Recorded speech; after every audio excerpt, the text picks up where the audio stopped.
gave me more satisfaction at the time, and still, I found a reliable theme. So I packed up those journals and took a one-way ticket to solitary confinement in the desert, where I began writing what you hear now. An album, a record, a story of my life so far.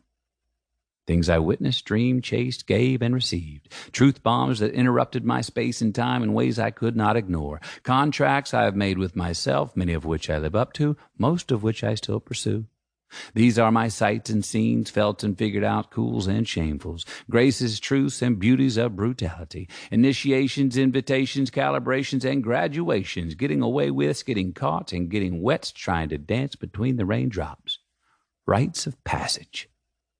All between are on the other side of persistence and letting go, on the way to the science of satisfaction in this great experiment called life. Hopefully, it's medicine that tastes good.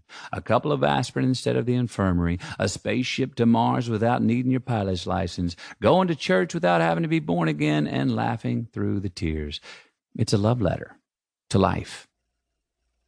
Now, speaking of bumper stickers, I have always loved bumper stickers, so much so that I've stuck bumper to sticker and made them one word, bumper sticker.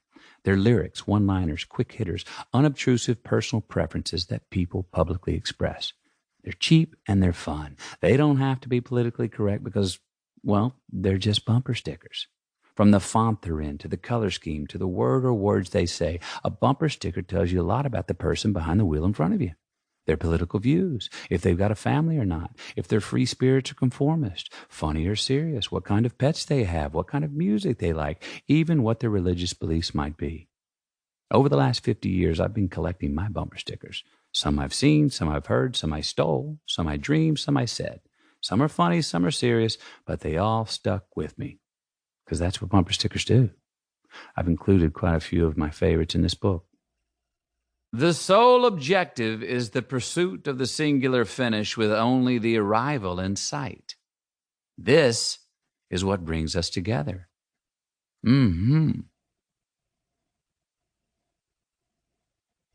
Sometimes you got to go back to go forward.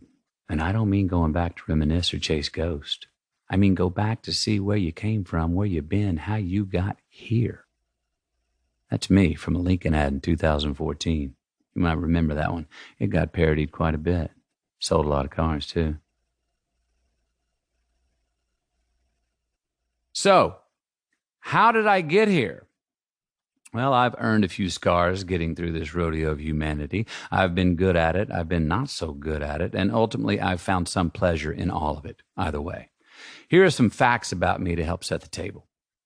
I am the youngest brother of 3 and the son of parents who were twice divorced and thrice married to each other. We grew up saying, "I love you" to each other. We meant it.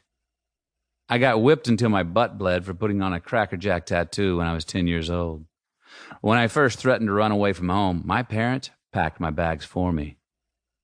My dad wasn't there the day I was born. He called my mom and said, "Only thing I have to say is if it's a boy, don't name him Kelly." The only thing I ever knew I wanted to be in life was a father.